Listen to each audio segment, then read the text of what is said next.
Почитувани гледачи, добро вечер. Вие сте во уште едно издание на отворено студио на дебата во ТВ Нова.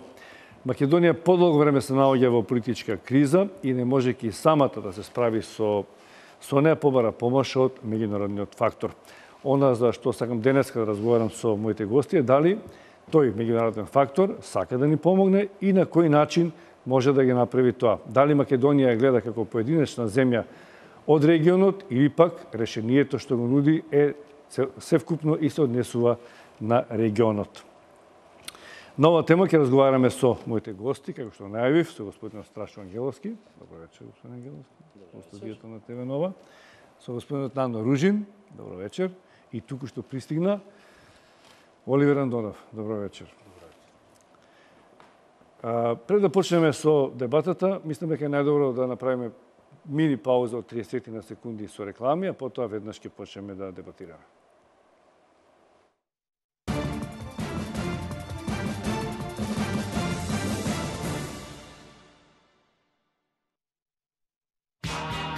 Танцфест 2016 донесува 6 април, 20 часот, Македонски народен театар, стапнувајќи на земјата, 5 години Скопје танцов театар.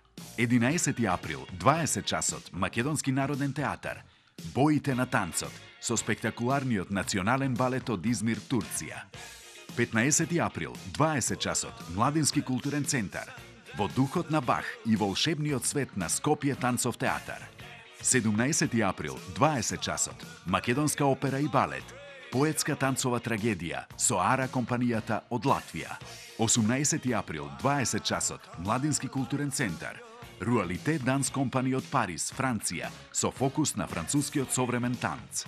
23 април, 20 часот, Македонски народен театар, Транславало, со извонредните Nine Dance компани од Пекинг, Кина.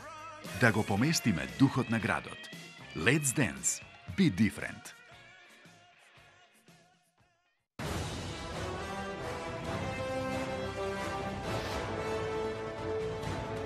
Повеќе од 20 години ние го обновуваме минатото.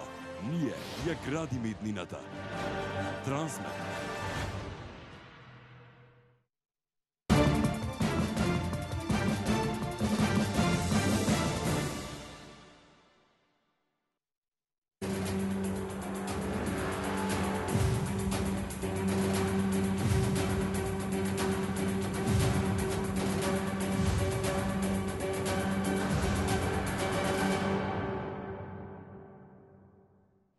Еве повторно во студиото на ТВ Нова. Темата некако ја најавивме, иако таа е многу кратка, големите сили и малите народи. Господин Андонов, гледам овој пат со лаптоп сте подготвени за презентација или пошироко, малце понаучно ќе објасниме тема? Најпрво благодарам за поканата по втор пат неделава. Вака ги погодивме темите два пати. Така се погоди. Како што ви напоменав, значи, сакав да презентирам еден дел од едно пошироко истражување кој го спроведов за конкретно влијанието на Русија на Балканот и во Македонија, но како перцепција на граѓаните на Република Македонија. И веројатно ќе имаме прилика во текот на дебатата да го погледнеме тоа што покажува каква е перцепцијата на граѓаните, но секако мора да напоменам дека тоа не мора да значи дека е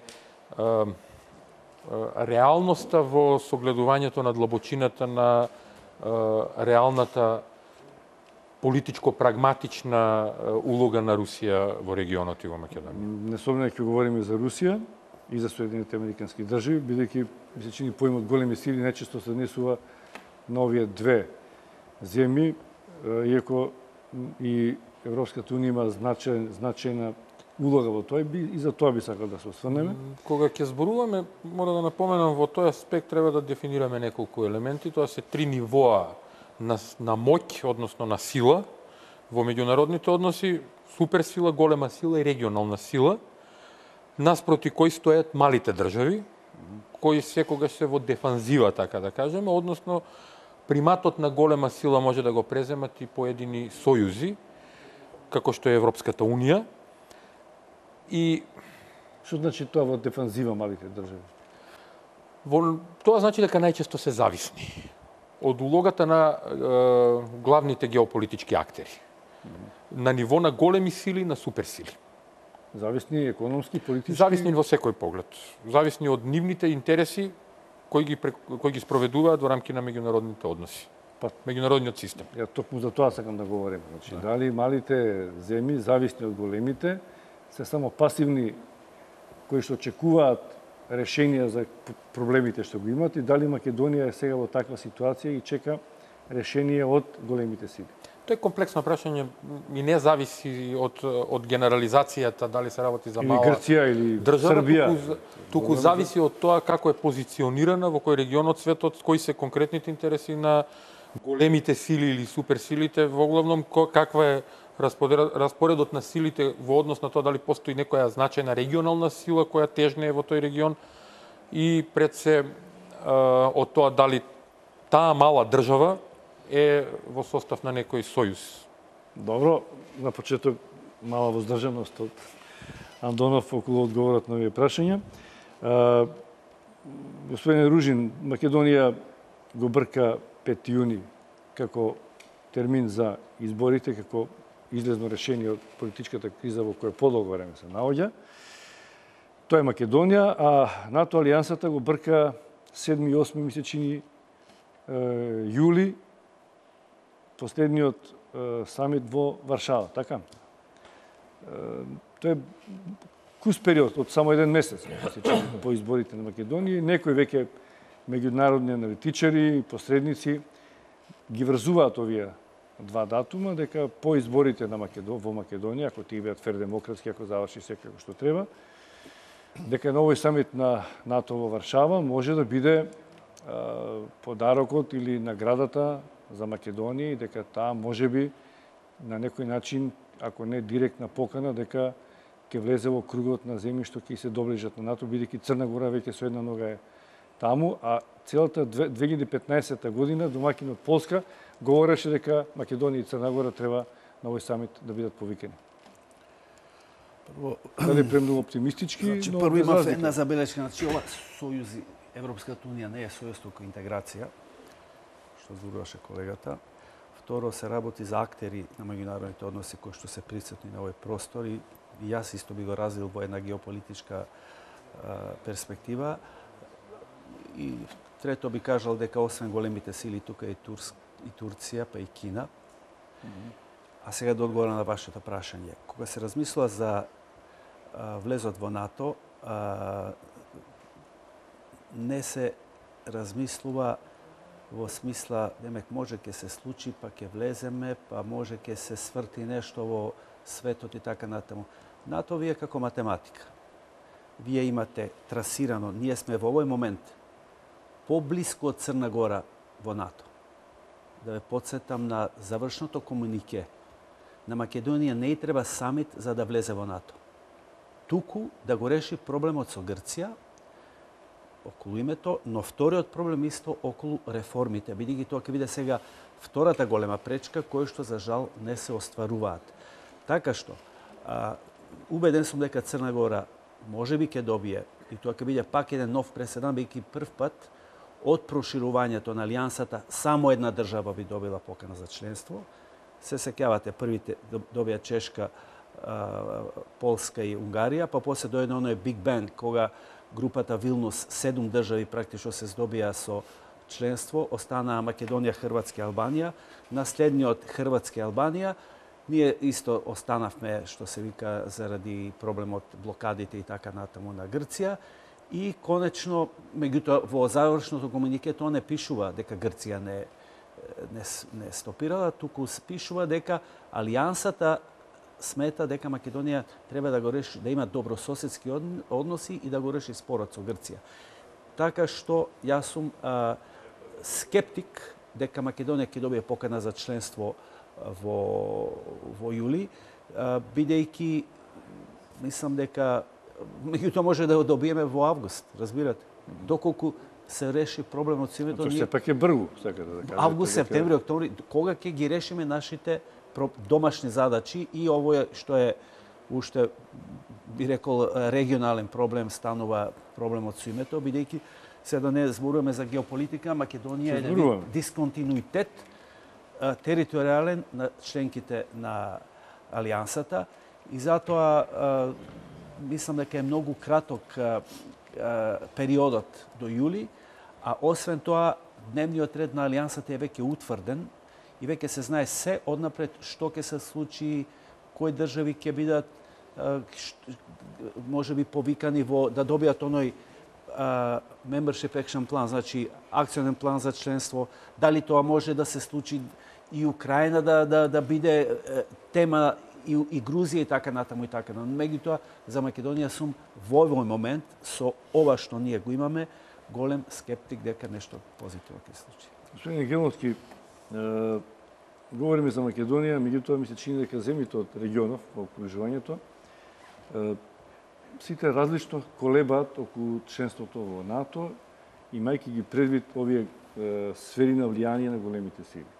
Црна Гора пресече таа одлучи дека оди во НАТО без никакви размислувања. Кај Србија се уште постои задршка околу членството во НАТО. Еве денеска е во Москва министерот за надворешни работи и вице-премиер Дачич, таму изјави дека Србија нема да аплицира во НАТО. Кај Македонија имаше, ние генерално сме определени за членство во НАТО и имаме специјални односи со Соединетите американски држави. Грција е таква каква што е, Албанија исто. На што се должи ваквиот различен став на секоја земја одделно и како Македонија треба да се снајде во оваа регионална, да речеме, регионален интерес на државите од Балканот? Прво, според мене НАТО е само покритие за американската хегемонија ширум светот и како таква организација носи политички одлуки за приклучување на одредени држави во таа воено-политичка организација. Од тука господиот Ружин уште на почетокот бадијала фрла прашина во очи, тврдејќи дека Македонија мора најверојатно нема да ја добие поканата за НАТО затоа што доцни внатре во реформите кои треба да ги изведе. Би сакал да ми потврдите дека Албанија докрај ги изведе реформите, па беше примена во НАТО, дека Бугарија или Романија докрај ги изведоа реформите и со тоа ја заслужија поканата за осојузување со НАТО. Значи, не е тоа. Едноставно станува збор за политичка одлука на американската надворешна политика за потребата од приклучување денес или година дена подоцна Македонија и затварањето на јужното крило на НАТО. Кога зборувам дека НАТО е само покритие за американската хегемонија, ние мораме, за да она што прашувате, како во Македонија, како во Србија, како во соседните држави, за да го определиме нашиот однос кон некого, ние мораме да тргнеме од три претпоставки. Првата е идеолошката, втората е верската, која за жал се пресекува овде во Македонија, третата е економската. Првата, зборуваме за идеолошката. Мораме да кажеме дека повеќе во светот не постои поделба, идеолошка поделба на левица и десница во класичната смисла на зборот, кога левицата беше обединување на сите пролетери од сите земји, а десницата беше водена од крупниот капитал. Сега, мултинационалните компании, мултинационалниот или оној наднационален капитал ја зеде како своја маша американската надворешна политика за да воспостави владење во светски рамки. И од тука сега поделбата на левица и десница е поделба на глобализам и антиглобализам. Глобализацијата, американската надворешна политика ја врши преку парадокс, меѓутоа преку левите и левите политички партии и левичарските движења во светот, кои најлесно преку својот интернационализам може да овозможат глобализација на целиот простор и влез на мултинационалниот капитал. Од друга страна, ја имаме, условно речено, руската десна конзервативна политичка опција, која се залага за зачувување на националните економии на собствената, меѓутоа и на другите држави. Од тука, македонската левица изгледаше нелогично дека условно речено соработник на американската надворешна политика, меѓутоа ако вака ги наблюдувате работите, ќе сватите точно за што сакам да зборувам. Второ, ние сме сведоци дека некаде на почетокот на 18-тиот век словенството го измисли руската надворешна политика заради своја хегемонија се до Белото море. Руската желба за поврзување на православната оска од Северното до Белото море никогаш нема да помине. Русија, две хегемонии. Тоа е веќе втората, тоа е верската. Така да, со затварањето на јужното крило на НАТО, се отвара реверзибилниот процес на зелената трансверзала и доколку НАТО тргнува од Брисел и стигнува до Афганистан и Пакистан, повратно од Афганистан и Пакистан се враќа зелената трансверзала кон Европа. Пресекот на овие две трансверзали, на православната и на муслиманската, се наоѓа токму во Македонија. И третата, за да можете да се определувате, третата е економскиот, она што јас пред 2 години говорев, дека најпрво требаше да биде гасоводот Јужен ток, требаше да биде брзата железница од Солун до Будимпешта и требаше да биде и треба се уште да биде пловниот пат Дунав, Морава, Вардар до Белото море. Во тие 3 проекти влегуваа Грција, Македонија, Србија и Унгарија. Во сите 4 држави, откако беа наведени тие проекти, се случија немири. Му се случија на Орбан, се случија во Србија, се случија во Македонија, се случија во Грција. Како патрони на тие проекти требаше да биде и Турција, истото и се случи и нејзе, Русија е постојано на удар. Значи, кога зборуваме за нашата определба, треба да ги разгледаме овие 3 аспекта, па потоа да можеме да разговараме понатаму. Андонов? Знаете како, јас пак ќе се вратам малку наназад и оној дел што колегава Нано го кажа, Европската Унија како обид за интергаврментализам е обид за покривање на слабоста на европските држави во глобални рамки, за да може да настапува како еден сојуз кој би бил приближно еднаков пандан на Русија, на Америка многу тешко, но барем на едно ниво на голема сила, како што е тоа и Кина, но за разлика од нив, Турција е регионален актер, регионална сила, која поради слабоста на Европската Унија во последно време можеме да ја гледаме на една сцена, дури и уценувачка. Сега, кога ги анализираме политиките на Соединетите американска држави, надворешната политика на САД и онаа на Русија, мора да зборуваме за 2 различни концепти. По завршувањето на студената војна и биполарниот свет, ние добивме униполарен свет, кој го раководи Америка. Таа е единствената моментално суперсила која ги остварува... Не, кога се зборува за суперсила, не се мисли само на војна, и економска, и политичка, која успева во меѓународните односи да ги остварува своите интереси на секаде на планетата Земја. Значи, заинтересирана е и има поддршка дали од локалните држави... Која е разликата тоа? Да, ќе ви објаснам. Додека Русија се врати на сцената како голема сила, но тешко успева да се представи како суперсила, бидејќи успева да оствари дел од своето влијание во поедини региони, но не на целата земјина топка. Добро, второ прашање, зошто не успева, но објаснете го. Во концептот помеѓу американската надворешна и руската надворешна политика, основата е токму американскиот униполаризам и обидот на Русија да го врати светот во мултиполаризам. Не биполаризам, туку мултиполаризам, вклучувајќи ги во таа игра и Кина, и Индонезија, како држави, како дури како култури, кои ќе имаат свое неприкосновено влијание во определени региони од кои ќе ги истиснат Соединетите американски држави. Во тој концепт ние се наоѓаме како Македонија, токму како што кажа господинот Ангеловски, на една раскрсница на огнената линија помеѓу основната стратешка позиција на Русија да ја истисне Америка и НАТО од позициите на Балканот, остварувајќи ги своите интереси во регионот. Балканот е важен, мислите, затоа што е близок до Европа? Балканот е важен од повеќе аспекти за Русија.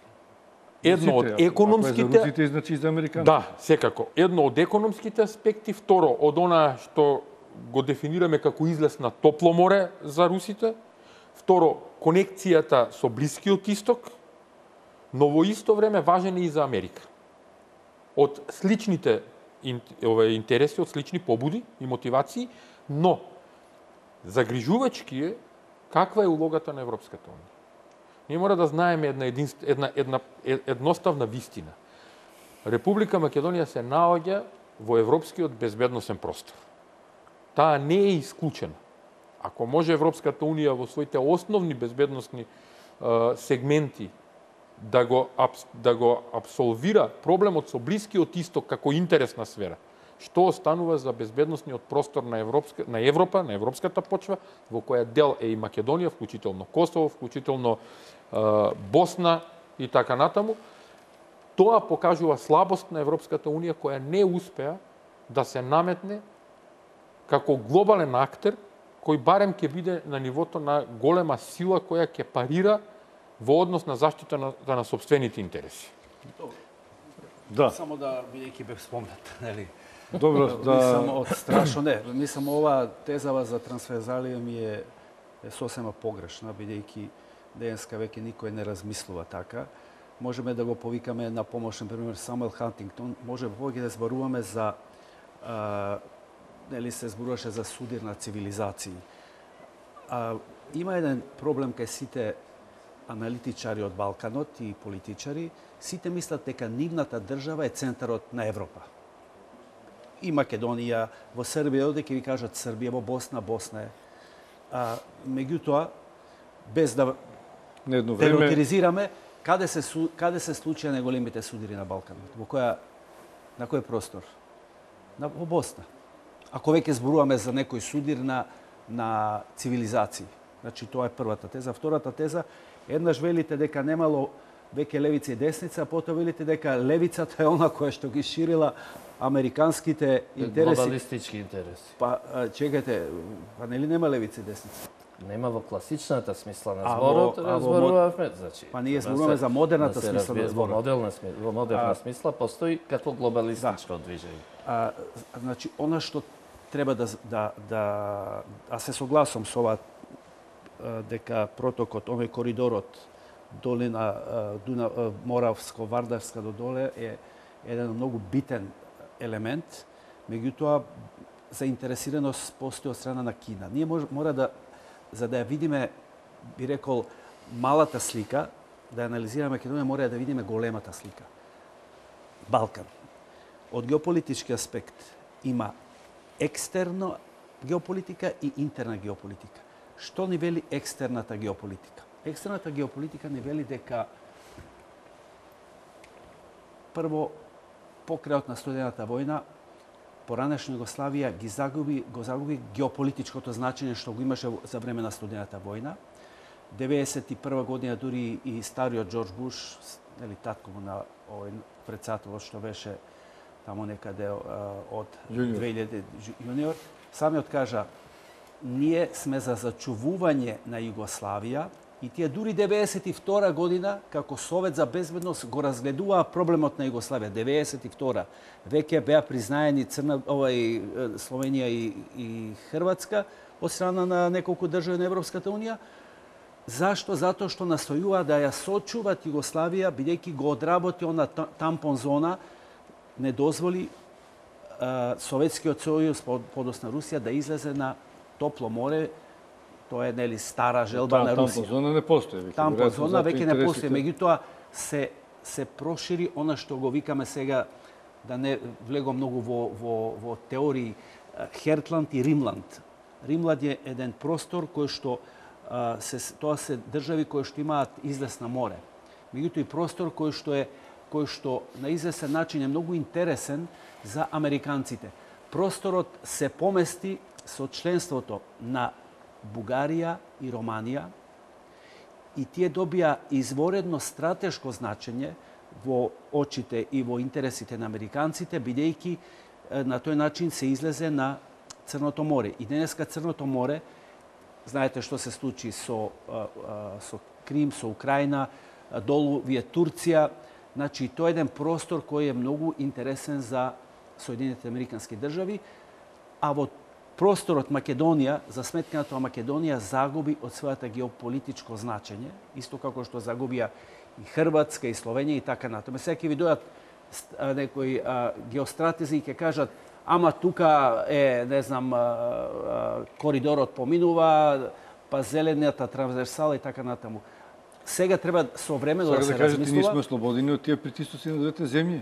Не, чекайте, тоа е вториот дел. Ние не сме примарен геополитички блок. Но сме на удар на двете. Меѓутоа сме интересни затоа што сме во позадина на овие држави и затоа не случајно сите бараат да станат, па дури вклучувајќи и Романија и Бугарија, па дури и Грција, сакаат да бидеме членка на НАТО, бидејќи им одговара. Друго е прашањето што тој е процес кој што ќе се одолжи. Во однос на реформите, Албанија си направи реформи, критериумите постојано се менуваат. Албанија си направи реформи исто како што и Македонија заслужуваше 2008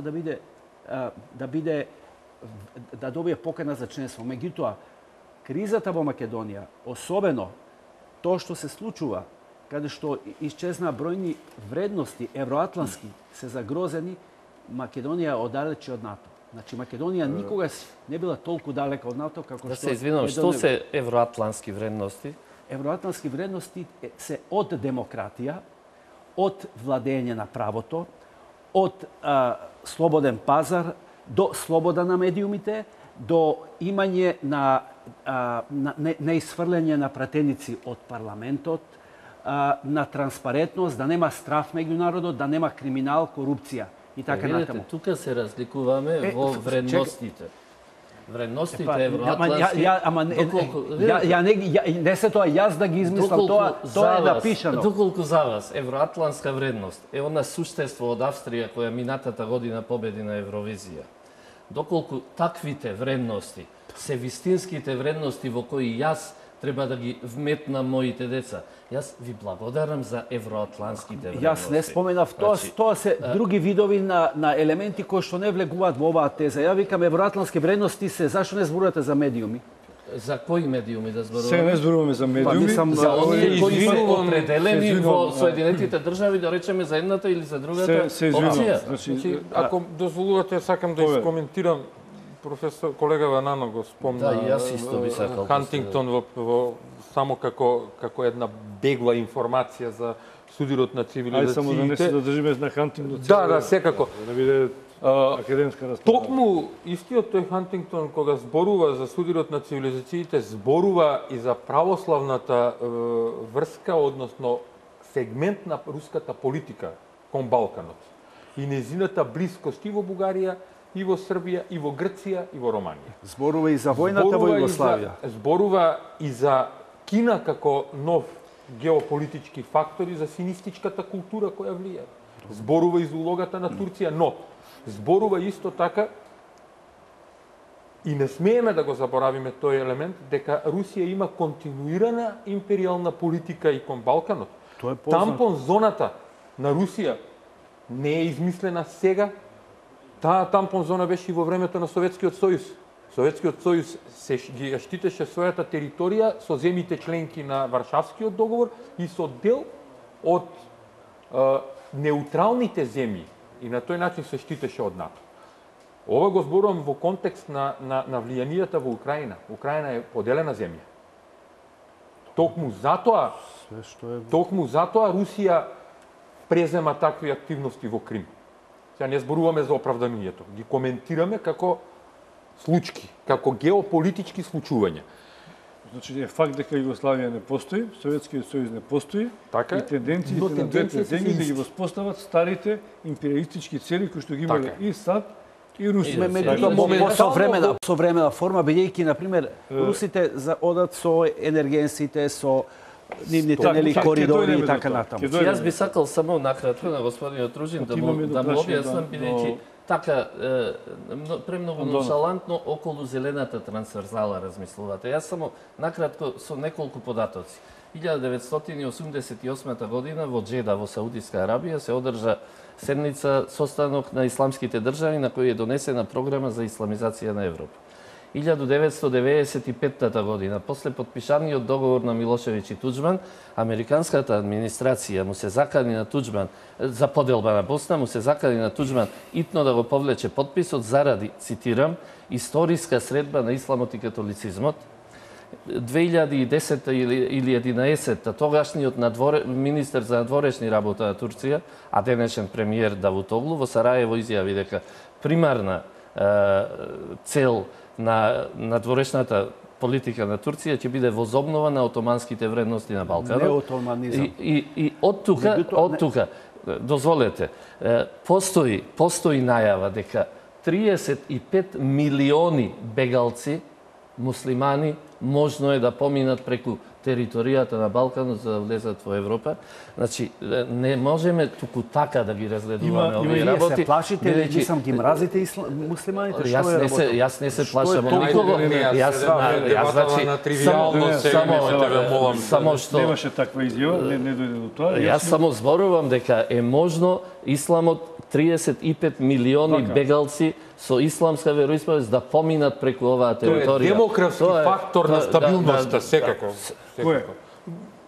Поминувањето на бегалци и исламизацијата на Европа е демографски фактор кој ќе влие. За вас прашање, бидејќи ги отвори господинот Сташо Ангеловски. Не сомнем дека постои и во регионот, затоа и почнав така. Ајде да го заборавиме регионот, иако делиме слични вредности и слична неизвестност во определувањето лево или десно меѓу овие две големи суперсили, иако рековте дека Европската унија една е суперсила, се извинувам, а Русија е голема сила која има шанса да прерасне во суперсила. Европа не е моќна да им парира, така? Иако ние сакаме да бидеме дел од Европската унија. Политичките субјекти во Македонија и соодветно на тој и граѓаните се доведени во една ситуација да се определуваат. И тоа ми се чини трае подолго време наваму. Без разлика што со осамосталувањето наваму имавме референдум, имавме анкети, каде што граѓаните во висок процент се изјаснија дека сакаат да станат членка на НАТО и на Европската унија. И имаше во парламентот декларации дека сите политички партии сакаат Македонија да биде членка на Европската унија и на НАТО. Во меѓувреме, состојбата на теренот, не само во Македонија и надвор, се менуваше. Сега, значи, и во регионот, и во Македонија, постојат дилеми. Вие на почеток го споменавте дека традиционално во Македонија има едно чувство дека на база на христијанството македонците ги чувствуваат русите поблиску од американците. Дали е така, не знам, сакам да потврдите или не. Да. Но и партиите почна да се делат.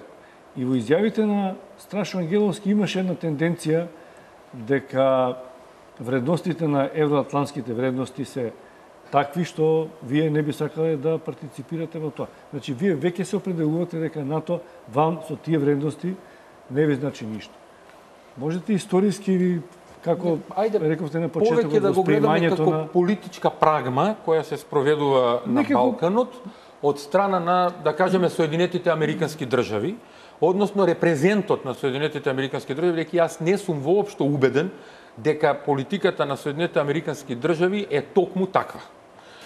Знаете, се минува чувството на граѓаните. Да, токму за тоа сакав да коментирам. По старите генерации беа за русите врзани. Помладите се американизира, па тоа се едно време беа идеолошки. Ако имате некои показатели, би било добро да беа прашањата во некогаш историски, но реално гледано, ако се вратиме наназад, ние од Русија баш корист не сме имале никогаш. Значи, Република Македонија, односно македонската кауза, не добила директна помош од Русија скоро никогаш. Ниту за време на Гленденското востание, мирцешките реформи, по Втората световна војна, грчката граѓанска војна, обидот за Егејска Македонија, значи ДАК, односно прашањето за македонците во Егејска Македонија. дури и нејзиното признавање од Јелцин кога се осамостои Македонија одеше многу тешко и се фати во еден меѓупростор, благодарение на политиките на Бугарија и Турција да пристапи така Русија во тој период, но она што беше перцепција и што е генерална политика на Република Македонија, стратешки партнер на Република Македонија се Соединетите американски држави. Ние, како што кажав на почетокот, припаѓаме на европскиот безбедносен простор, а Европската унија е приврзана кон евроатлантските интеграции. Сега доаѓаме до едно изместување во последниот период од таа не од државната политика, не од тенденцијата на државата, не од стратешката определба на државата, туку од перцепцијата на граѓаните. Ама тие прават притисок е страшно ангеловски, не сака, многу мина како него може би мислат дека тоа не. Но и тоа јас тоа не го врзувам влијание врз кријањето на политиката. Токму затоа тоа не го врзувам како политика, официјална политика на Соединетите американски држави. Повеќе го врзувам на една несреќна политика на локалните репрезенти на Соединетите американски држави, кои, да кажеме, едно вбризгување на средства од десетина милиони долари за развој на демократијата, да кажеме, медиумите и така натаму, наместо да ги вбризгаат во промовирање на стабилноста на Македонија, подршка на некои активности во Македонија, ги вбризгуваат, да кажеме, во соросоидни медиуми, односно невладини организации, или ги вбризгуваат во ЛГБТ организации, кои не се соодветни за перцепцијата на македонските граѓани како нормални вредности. И ако Америка ни беше прва на листата до пред можеби година и половина, две, како стратешки партнер, сега веќе падна длабоко надолу, токму поради таквата прагматична несреќна политика. За разлика од тоа, Русија не работи ништо конкретно. Ние не видовме ништо конкретно од Русија. Но токму тука е перцепцијата, сега ја објаснувам перцепцијата на граѓаните.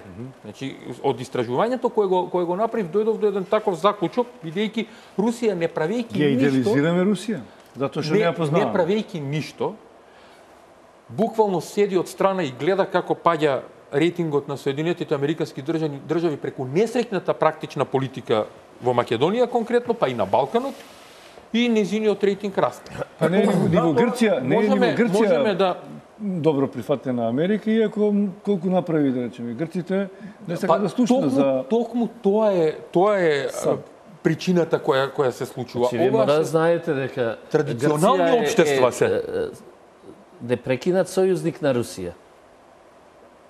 Има длабока логика тоа што го зборува. Има длабоко сојузништво. Немојте никогаш да го изумите тоа. Дури Грција купува, се уште купува руско оружје. Тоа никогаш не смеете да го тргнете. Дали Русија е сојузник на Грција? Од интерес да. Зошто да не? Значи во меѓународните, знаете како? Во што се гледа тоа? Знаете како во меѓународните односи не постои пријателство. Во што и помогна Русија на Грција? Ако Грција купува оружје, троши пари, ама Русија во што и помогна на Грција? Не мора да и помогнала конкретно. Едноставно, со начинот на пристап кој го има, креира таков однос. Па сега заглавија милиарди. Што не им даде некој милиарди? Па не дава. Не дава Русија. Тоа е факт. Па ние го почувствувавме тоа. Тоа е делот на христијанството? Но тоа е делот на играње на емоции. Јас би сакал да го... Ама народот така перципира. Нема емоции во меѓународот. Нема емоции, се согласувам со тоа. Ама играат на емоции кај граѓаните. Немојте сега да ги паралелизирате односите на политичките елити и на јавноста. Од каде тогаш излегува... Значи, истражувањето кое го правев, сакам да ја сведам околу дебатата повеќе на еден научно издржан концепт кој го работев изминативе 6 месеци, така што од други побуди го правев истражувањето како пробно истражување за нешто друго. Да, ако има тоа на десктопот, ако може. Јас се извинувам само пред да почнете со показателите. Токму затоа на почетокот на разговорот, јас ги кажав трите работи од кои за да не тргнуваме од емоции, треба да тргнеме од нивна анализа. Значи првата е дали на Македонија и се овозможи да влезе во проектот Јужен тек, брзата железница и пловниот. Не. Во моментот кога Македонија требаше да влезе, Соединетите американски држави ги замрзнаа таквите проекти. За Јужен тек, да, меѓутоа другите се премногу скапи. Затоа да не разговараме со емоции. И на голата политика, американскиот интерес можеше да биде нагласен со притисокот врз Грција за да влезе Македонија во НАТО. Именно. Тоа се конкретните прагматични политики кои можеше да ги оствари за да го подигне собствениот ред. Имам тука подпрашање, но ќе побараме реклами, бидејќи време за реклами, ќе го искористиме времето да прашаме дали има можност режијата да ги презентира оние податоци за кои што претходно се договарахме. Молам режија, време за реклами.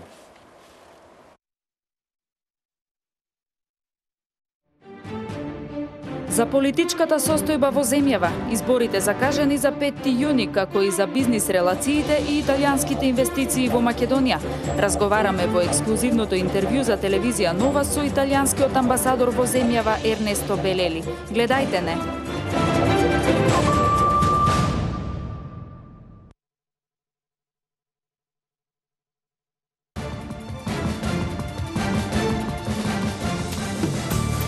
Само за проектот Купи куќа за млади, Хот и Хот ги намали цените на неверојатни 280 евра за метар квадратен, на принципот клуч на рака. Дојдете во Хот и Хот за заеднички да го проектираме вашиот дом. Помагаме при аплицирањето во банка. Хот и Хот за проектот Купи куќа за млади нуди градежни парцели за изградба на куќи. Млади, купете куќа. Купете во Хот и Хот.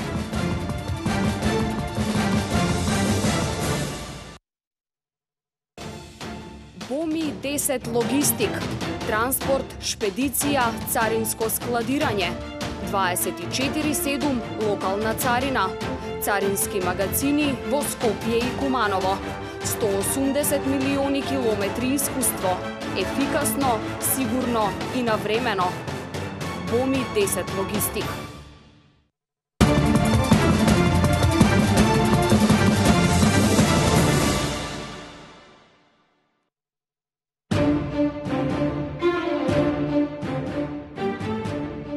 За политичката состојба во земјава, изборите закажани за 5 јуни, како и за бизнис релациите и италијанските инвестиции во Македонија.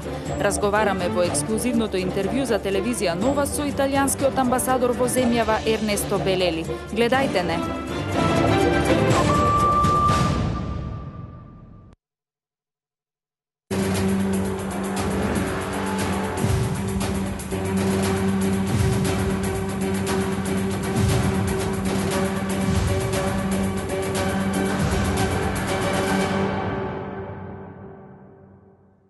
Вие сте повторно во отвореното студио на ТВ Нова. Расправаме за големите сили, наспроти малите народи. Мои вечерашни гости, Нано Ружин, Оливер Андонов, Страшо Ангеловски. Дојдовме до точката каде што Андонов треба да ни покаже, ако успееме графикони, ако не усно, за перцепцијата на граѓаните околу чувствата за влијанието на Русија. Така како македонците ги доживуваат Русија. Значи, има еден интересен момент дека Но немаш за американците, немаш. Не беше истражувањето натаму насочено, имаше друга цел. Ќе направиме споредба. Не е голем примерокот на истражување, беше како пробно истражување за некои други активности треба да послужи.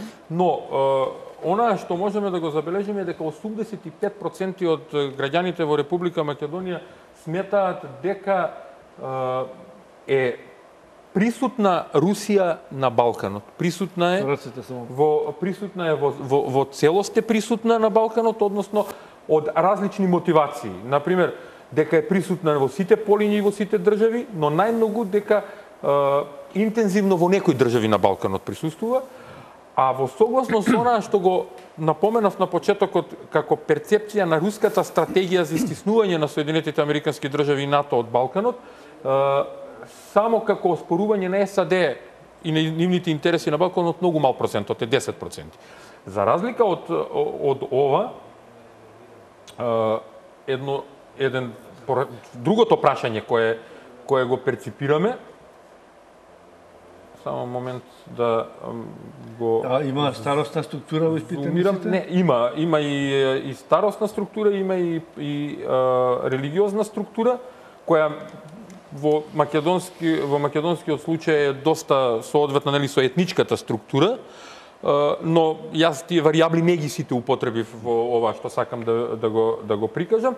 Прашањето дали сметате дека Русија го засилува своето влијание и присуство во Република Македонија, значи според религиската припадност, е многу интересно дека 50% од муслиманите сметаат дека тоа го прави како противтежен интересите на Соединетите Американски држави. Додека 45% од православните сметаат дека тоа го прави, но само како економски и енергетски аспект.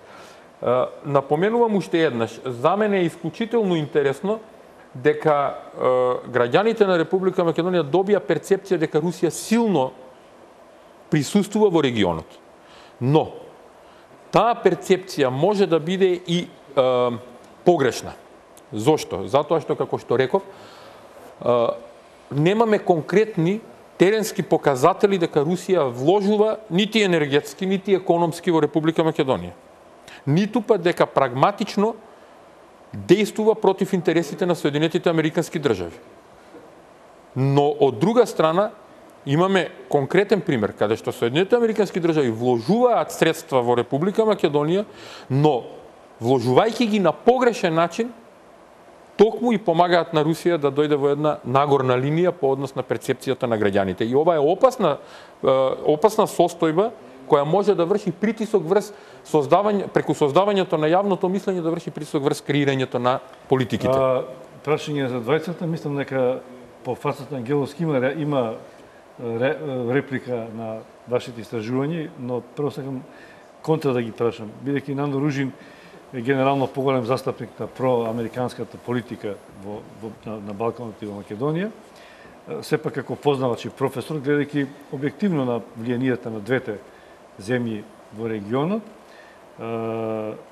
не емотивно наблюдувајќи ги двете големи сили или суперсили, не можам точно да ги формулирам како што Андонов сака да ги нарекувам. Може ли по распаѓањето на Варшавскиот пакт, оставајќи Русија сега сама, без разлика што со доаѓањето на Путин на власт, таа експанзија кон исток се шири, има ли што да понуди конкретно, реално Русија, за да може да биде пандан на понудите на НАТО и на Америка? Дали размислува на тој план или едноставно само глуми дека е присутна, како што вели Андонов, или создава впечаток дека е тука, а уствари не е?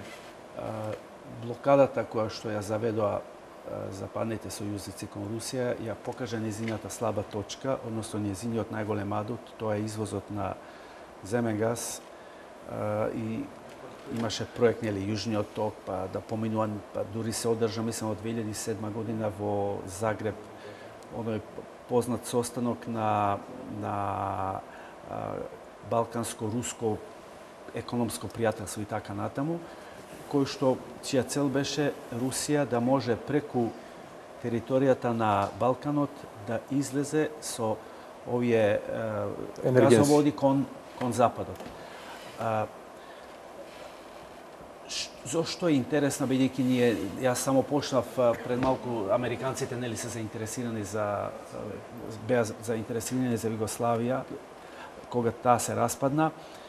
1997 година се појави едно многу значајно дело на Бжежински, кој се вика големата шаховска табла, каде што целокупниот интерес на американците е насочен кон Евроазија, односно оној Каспијски дел, каде што се всушност концентрирани на големите енергетски и природни богатства и што од страна на Бжежински беше сугерирано дека Русија можеби, Соединетите Американски држави можеби треба со многу поголем интензитет да се насочуваат кон тој простор, значи простор кој води преку Бугарија и преку Црното море кон Каспијскиот басен.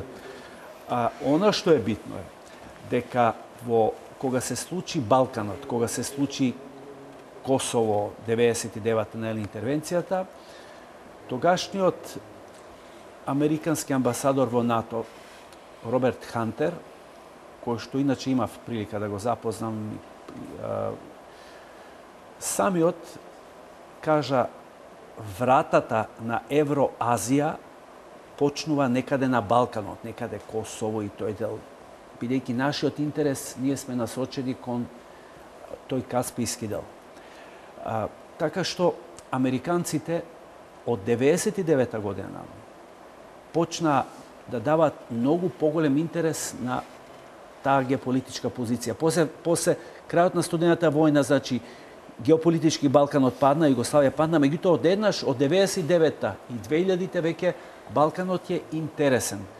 А да не зборувам дека минатата година Џон Кери рече има една огнена линија меѓу источниот и западниот свет, која поминува низ тоа е Србија, Македонија и Црна Гора. Значи, пак сме во игра, меѓутоа не така како единствена држава. Чекайте, тоа е добро што сме игра или не е добро што сме игра? Тоа е добро што сме игра, затоа што сме интересни. Зама сме интересни за две големи сили кои што, остварувајќи ги своите цели, цената можеме да платиме некогаш ние. Тоа е интересно. Затоа американците се заинтересирани да овој простор биде стабилен.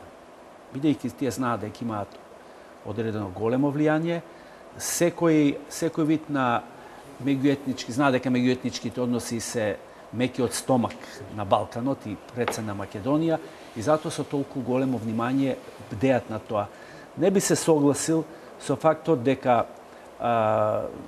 мислам, од американците сме виделе само, како да ја кажам, позитивни елементи на стабилизација на нашиот простор. Нормално, секојаш постои човечки овие ни се, нели, православци, па пансловенизам, па не знам, културни поблиску, бидејќи речиси многу сличен јазик зборуваме со русите. Американците се некој друг свет. Не шокираат, но американците сепак се рационални и мислам дека ако зборуваме за интересите на Македонија, не дека на оружје проамериканец, а тој не знам што, да зборуваме од она што Ришелје го вели највисок државен интерес, односно резон дета, тогаш треба да бидеме проатлантисти, бидејќи јас мислам за интересот на мојата држава. Не е битно дали ја во книгите сум за Америка. А зошто Русија тоа не може да го пружи? Русија не може да го пружи, затоа што е послаба. Затоа што има право нешто во нешто се согласам.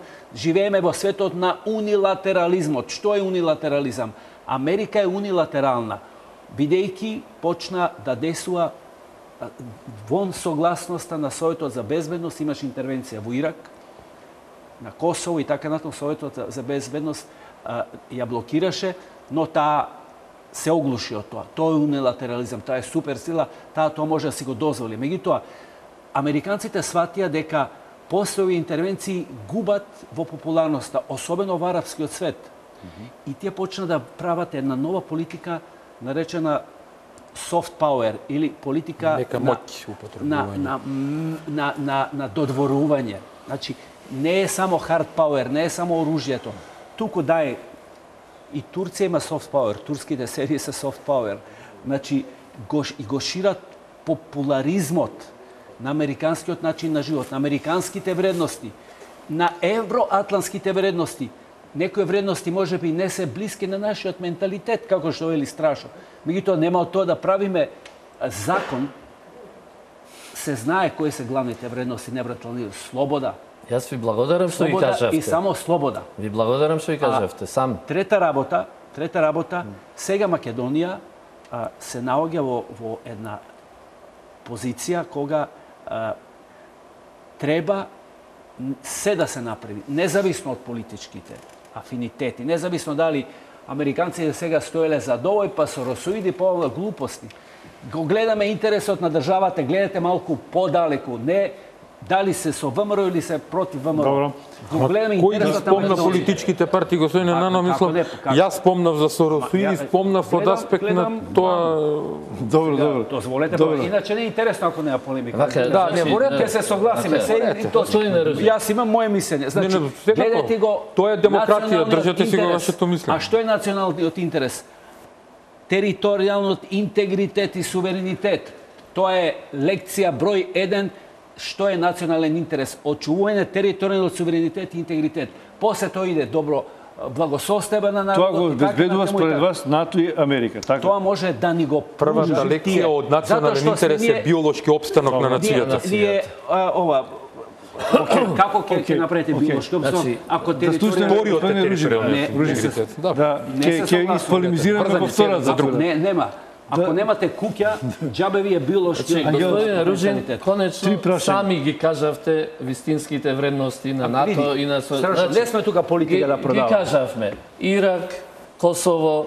Добро, таму и Русија, и Сирија, вака да се разбереме. Значи, прашањето на Љубиша беше дали Русија само глуми присуство или не или не е присуство. Што може да понуди? Значи, само дали е тука, како го оствари своето присуство Америка во Ирак, во Афганистан, во Либија, на Косово и Франција и Германија со војна. Зарем треба Русија на тој начин да го остварува своето присуство? Ама не знаеме како. Значи, зборуваме за вистинските вредности на НАТО кои вие самите ги кажавте. Прво.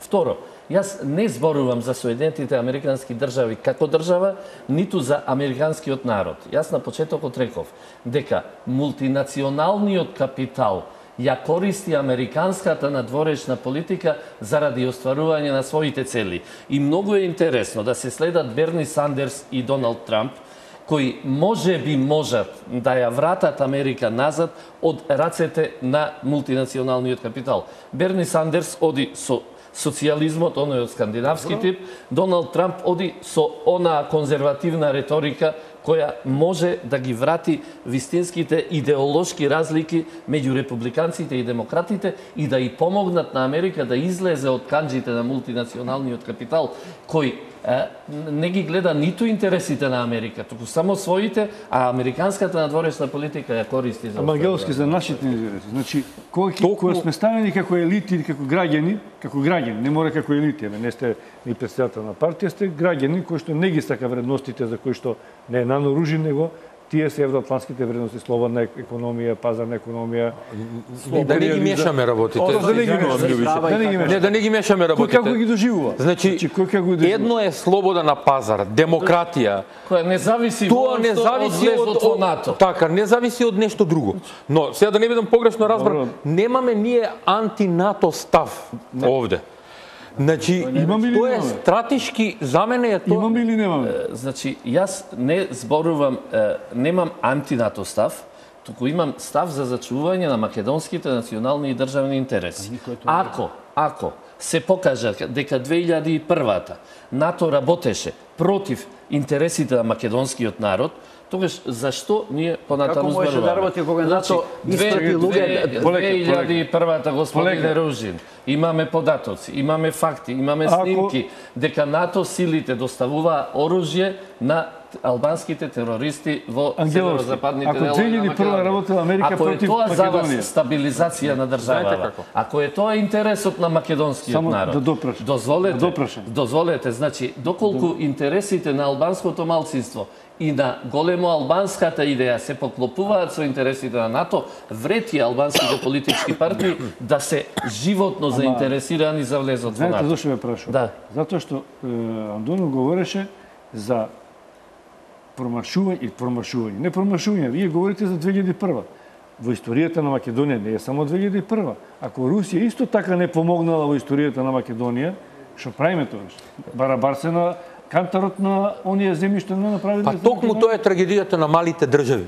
И токму тоа е уместноста на прагматичната политика која треба да има. Референтна кога почна да го бомбардира Косово и Русија на господин Јелцин во тоа. Значи да бидеме објективни во тоа што сте добили од едните и од другите. Не беше ни заинтересирана. Тоа рече и за југословенската криза. Така што нема да ме зборувате за Русија. Јас ја сакам вредноста, руските менталитети, руските вредности. Не, добро, прагматични да бидеме. Никој не е против. Прагматични. Зборуваме од аспект на интерес на Македонија. Нас, знаете, ние сме премногу мала држава да Чекайте, ама само и рековте, а ресурсите од Русија? Ресурсите, само како... Тоа се алатка во меѓународните односи. Тоа се алатка, да. Тоа ќе биде алатка.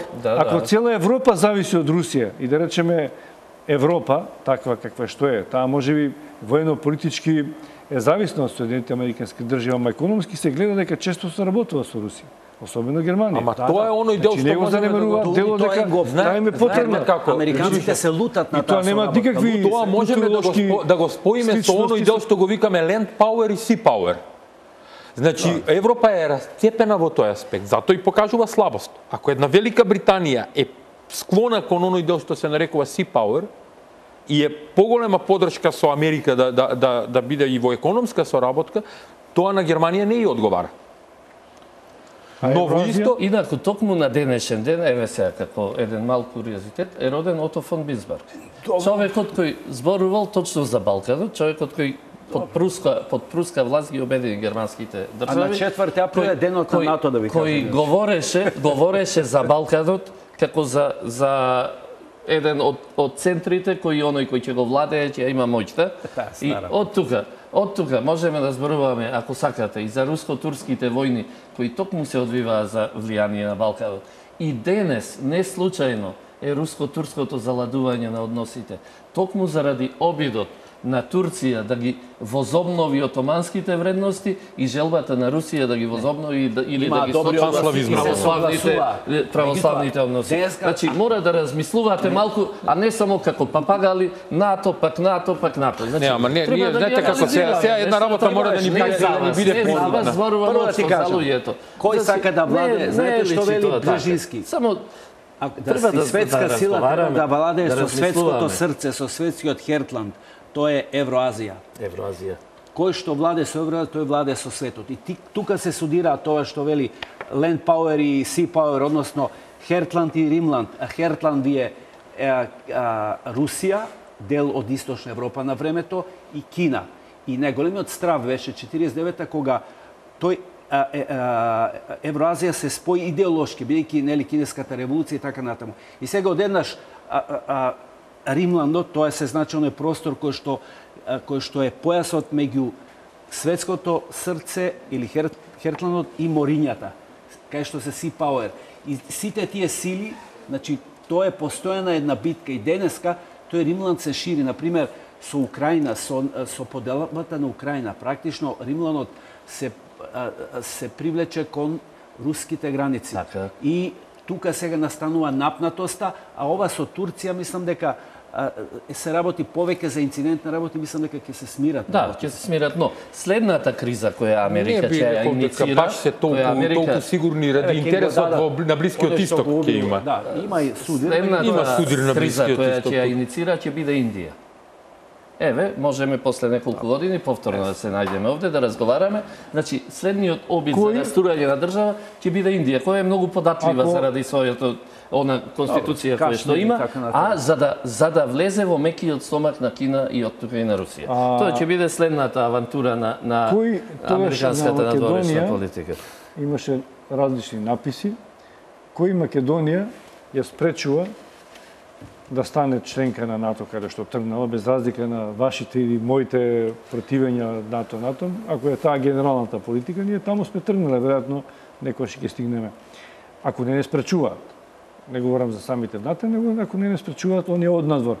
Ако овие две големи сили се преклопуваат тука, и ако Грција е голем сојузник на Русија, а е членка на Алијансата, кој ни работи зад грбот? Русија или Америка? Сами треба да го процените тоа, но не можам да проценам. Јас веднаш не сум против влезот на Република Македонија. Не е важно јас сум за достоинствен влез на Република Македонија во НАТО. Има ли некој што не е за достоинствен? Ние чувствуваме недостоинствено однесување на алијансата кон Република Македонија. Јас верувам дека и вие го чувствувате.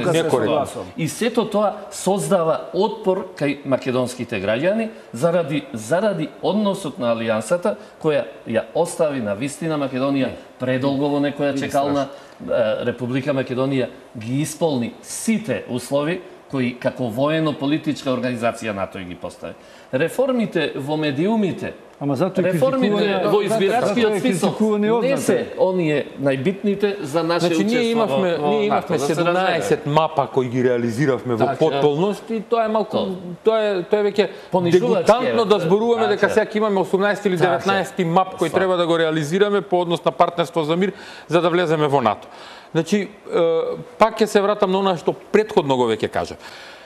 ако ни е стратешката определба која е потврдена дека да, Македонија има стратешка определба поради својата позиција дека сме европска држава, имаме евроатлантски цели, односно членство во НАТО и Европската унија, тогаш е некоректен односот на дел од американската администрација, значи не ја генерализираме американската политика, дел од американската администрација која поради своите лични интереси, или како што ги дефинираше господинот Ангеловски, мултинационални компаниски интереси во регионот, создава приказка во која Македонија се става на маргините. И ќе се надоврзам, се извинувам само на онаа што го кажа и колегата Ружин, Збигнев Бжежински не е експонент на утврдената американска политика преку неговата голема шаховска игра. Тоа е експонент на на демократската партија во Америка, односно на тој вид на... Работеше и со Картер. Работеше, да,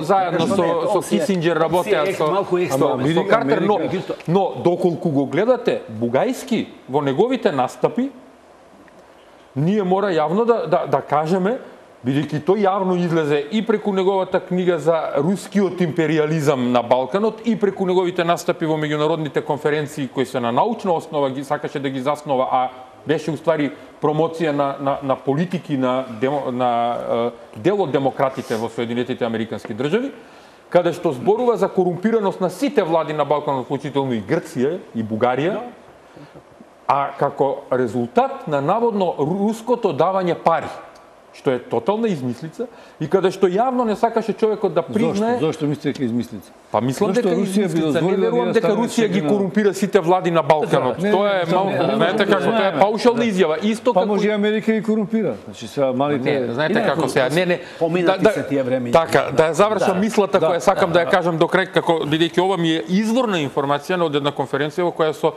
истиот тој човек има размена на мислења, во кој тврдеше дека од Македонија нема борци странски во Сирија. Кога по едно мое истражување кое токму ми се погоди како тема на конференцијата, му кажав дека во 95% учесници, односно членови на ИСИЛ од Македонија се албанци од Македонија, бараше излез од разговорот во тоа дека тие не може да бидат такви бидејќи се подржувачи на американската политика.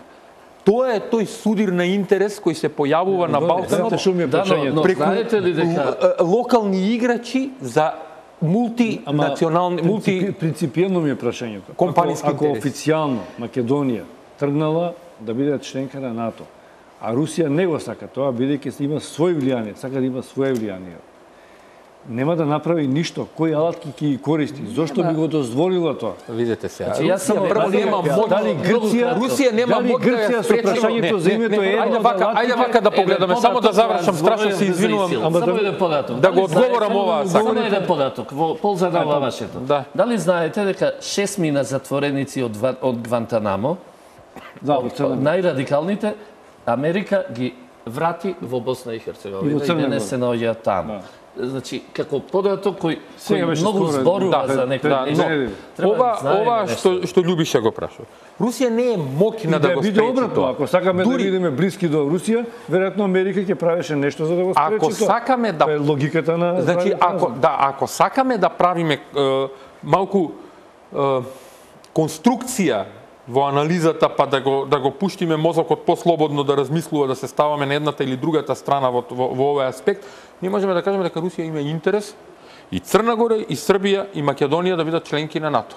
Но, во исто време, да има влијание врз политиките на тие држави, така што ќе има, така да кажеме, свој пиуни во составот на НАТО. Да еден или на друг начин. Не, знаете што ја реков, малку имагинарно да го развиваме тоа.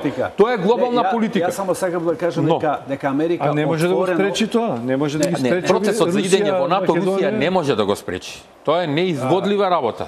Во моментов треба тогаш треба Македонија да си скокне сама на себе во стомак. Како? Да се откажеме да ја смениме А може би го геополитиката? сменува, го сопира преку Грција. За дали не сте Тоа е секако. Имено. Секако, тоа е многу реална. Дека не е така. Ако е сојузник на Русија, Грција, значи зашто не би го правила тоа? Сега влеговме, да, ова вие што го кажувате како логички заклучок, да кажеме, истото го кажуваше Бугајски, вели да Русија игра против Македонија на тој начин. И тоа е јавен исказ. Значи, во 2004 Македонија беше најсериозен кандидат за членство во НАТО. А во 2007 исто така. Имавме целосна поддршка на американската администрација, дури на првиот ден од Букурешкиот самит, бидејќи бев таму и беа и цела влада, нели, и председателот Црвенковски, и премиери и се. Првиот ден Буш кажа дека 3 членки ќе влезат во НАТО. Меѓутоа, што се случи? Во тој момент европската димензија на НАТО се пробуди. Саркози рече дека Франција се враќа во војната команда на НАТО, бидејќи до тогаш беа во НЕЗ од времето на Дегол. Им беа потребни во Афганистан некои 1200 француски војници. После тоа дојде Шпанија, која што застана исто и со Грција. И така натаму се создаде еден европски фронт кој што му се спротиставија на председателот Буш во заминување. Значи, американците со петни жили настојуваа Македонија да влезе, да стане членка во НАТО.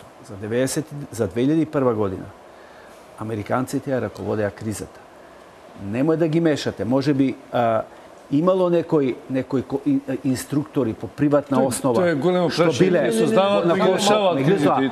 Американската официјална слушате во пуша малку да зборам. Американската надворешна политика на Балканот е да го стабилизира после настаните на Косово. И тие учествуваа во кризниот менеджмент, учествуваа во Охридскиот договор. Може би некои наши менталитети, наследени од минатото, беа изненадени од не е случајно, господин Ружин, но американците го правиле проблеми на Блискиот Исток и во поголеми земји од Македонија. Се смени таа Америка. Сега американците се само стабилизирачки фактор на Балканот. Не им треба отварање на нови сега може би договорен. Не сум убеден, знаете од која и Република Српска следејќи го. А ти ако сакат да направат нешто за Америка, мислам, разбирате. Спорно ние не зборуваме. Така што мислам дека треба да бидеме. Они се фактор на дестабилизација. Не, вака. Значи, токму следејќи го она што господинот Ружин сака да го наметне, значи како генерализација, јас сакам да го сегментирам. Зошто?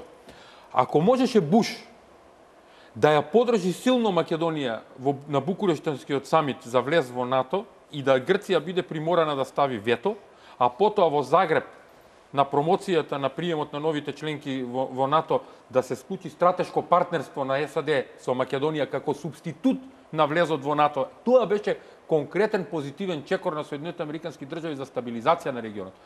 Ниту 99 година немавме стабилизација на регионот, а беше Клинтон на власт. Ниту 2001 во истиот период на Клинтон немавме стабилизација на регионот. За жал, токму за тоа зборувам. Тоа е тој момент каде што и Бжежински и Бугајски го имаат со Демократскиот институт од Вашингтон влијанието кое ние на локално ниво го чувствуваме од локалните репрезенти на Соединетите Американски држави. За жал. Не може репрезентите да имаат поинаква политика. Верувајте ми дека има. Новата победа на Хилари Клинтон ќе ја врати одново дестабилизација. Сакам тоа да го надоврзам и на ова што го кажа пред малку што добар шлагвор даде и господинот Ангеловски со Сандерс и со Трамп. И да изгуби Сандерс на овие избори, тој внесе нов дух во Америка. Тоа е точно.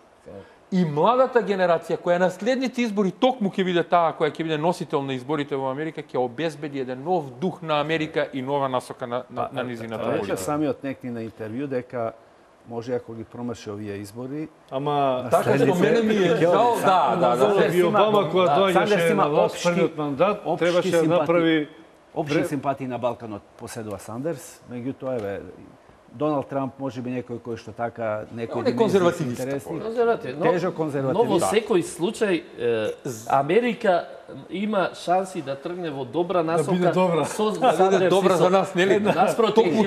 Токму тука е нашиот интерес како мала држава да препознаеме во нашиот стратешки партнер, кој е Соединетите американски држави, каде е незината политика во однос на нас.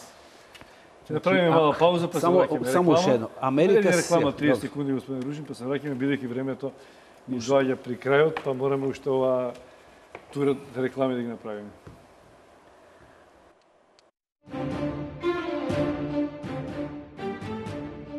За политичката состојба во земјава, изборите закажани за 5 јуни, како и за бизнис релациите и италијанските инвестиции во Македонија. Разговараме во ексклузивното интервју за телевизија Нова со италијанскиот амбасадор во земјава Ернесто Белели. Гледајте не!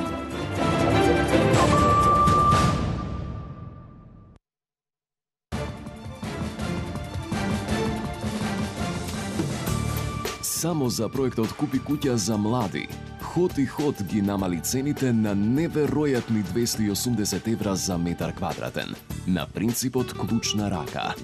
Дојдете во Ход и Ход за заеднички да го проектираме вашиот дом. Помагаме при аплицирањето во банка. Ход и Ход за проектот Купи куќа за млади нуди градежни парцели за изградба на куќи. Млади, купете куќа. Купете во Ход и Ход.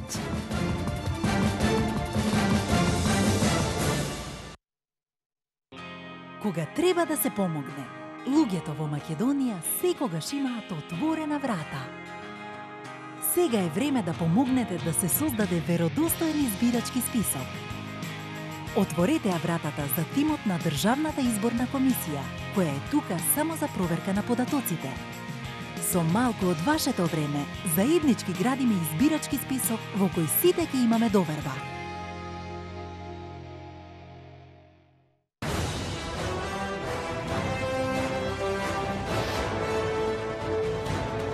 Повеќе од 20 години ние го обновуваме минатото. Ние ја градиме иднината. Трансмет.